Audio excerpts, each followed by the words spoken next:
the capital of what they say was Phoenicia was Sur. And it's written in Phoenician. I gotta make sure I'm not going off screen because I wasn't looking at our, okay, there we go.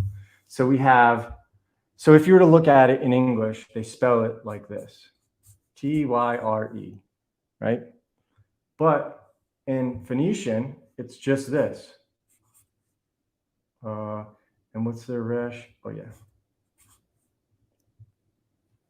And so that is a sadi, that's a resh. So in Hebrew, that would look like, forgive me, I suck at Hebrew. You have the That's because sadi it's a very silly alphabet. Yeah. So this is like a T. So this is going this way, right? But now we're going to do English, and it's going to be TSR, right? Well, in Hebrew, they also have this. Sadi, Vav, Resh, which would then be TSUR, Sur. And what does this mean? Rock. And Lord. Their rock is not as our rock. They don't have the same God as us. You see? So the capital of Phoenicia, the land of purple, is God. Well, that's interesting. The capital, like the cap, the head. Caput. Oh, yep. And so Tyr in the letters is Tiwas. That's what I was telling you that you can see in the freaking Numidian writing. They're using these runes. And it don't look old. It looks new as hell, dude. It looks like crisp. A lot of this stuff they say is old. Why does it look so crisp, especially if it's exposed to the elements? And so Tyr would be written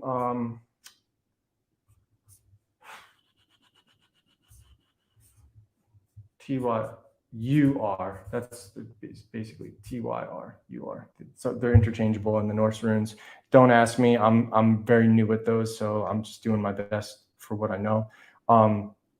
But if you look up Tyr, you'll see he's a sun god.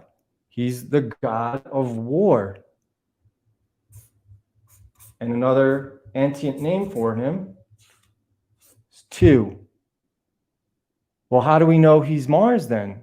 Are we just speculating? No, because that's why you have Tuesday. It's Tuesday. It's Thursday. But Tyr, if you recognize that the TH, that theta, is also interchangeable with the T, Tyr or Tyr is also Thor. It's the same freaking name. And if you look at all the languages, you'll see symbolism of Mars on Tuesday. Coming from Sur. Syrian purple, and that's why you have Syrians. It's the same thing. SUR is also going to be SYR. So that's what I think they're tricking us with. And they want us to believe that we didn't have anything to do with the Phoenicians, when I'm telling you guys, that's Europe. It's Europeans. That's the ancient world. How do I know that? Because my family, I come from an old family. And our name, it's an old Roman family, and you're going to recognize it. And you'll probably not believe me, and I'll show you pictures, and I've got all the paperwork. It's how I get my citizenship to Italy. We're Etruscan. Whoops, let me start over.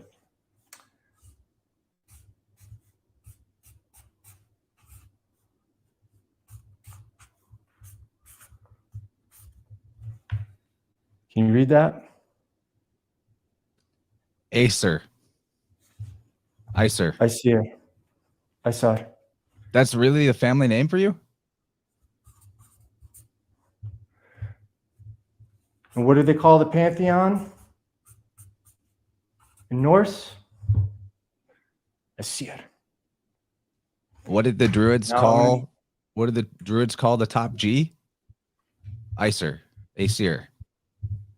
So this is the only bust of Julius made while he was alive.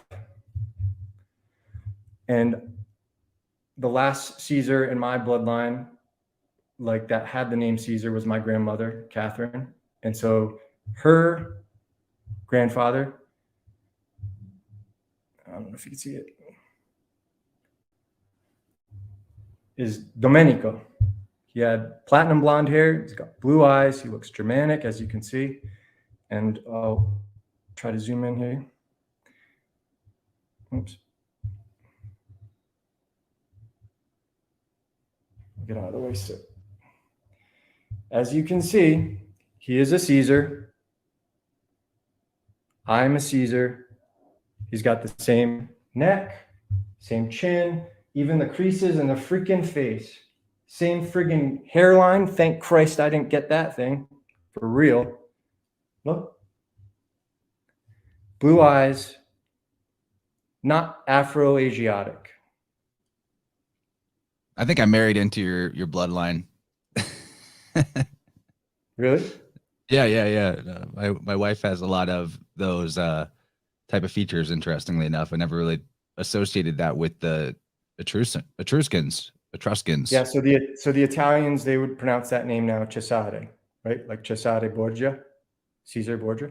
So you ask any Italian you want, someone's from the family Cesare. What does that mean? They'll tell you. And he is his mother was, guess what? A Conti. So for anyone who wants to talk about papal history and all that stuff, the only family that produced more popes than the Conti family is the Orsinis. They produced 5 popes, the Contis, and the Medicis produced 4 popes. So you want to talk about actual Illuminati bloodlines? I have it. And I promise you, the Etruscans, as I've just showed you from their busts, are not Afro-Asiatic. And so if you're European, people can come at me all I want. Oh, you're European nationalist, whatever. No, I'm friggin' trying to raise my people up out of this morass, this disgusting swamp of degradation, so they remember who they fucking were. Navigation, that's exclusively a European invention. Why? Because you need geometry. You need trigonometry to celestially navigate. Where was the first compound or community of Pythagoreans? Calabria, Italy. Santo Spinacci knows all about that. He's from there. So not to get too excited about this stuff, but you'll see, going back, Sur, right? Well, it's also Zor, as in Zoroaster, the rock star. It's also Sar. And if you look in Greek, the T, the S interchange, the C and S interchange, look at how sometimes you see Ichthys or Constantine's name written at the Hagia Sophia. You think Michael Tsarion knows about this? Might even be distantly related, because why? Caesar. He claims that his family, I think he claims his lineage is actually from like northern India, where his name came from. Maybe. Interestingly enough, not like that they're from there. But if you look at the Phoenician and Greek conquest, they went into India. That's what I'm saying. All the way around.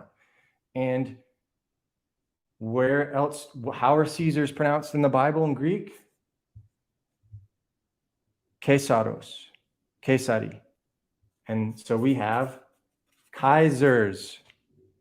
This is why the Holy Roman Empire, it wasn't a big deal to shift it to the Germanic peoples, because it's basically all the same thing. That was like one of the things that broke out, was between the black nobility, the people that supported the papacy, and then the people of the empire that supported the Holy Roman Empire, Holy Roman Emperor, right?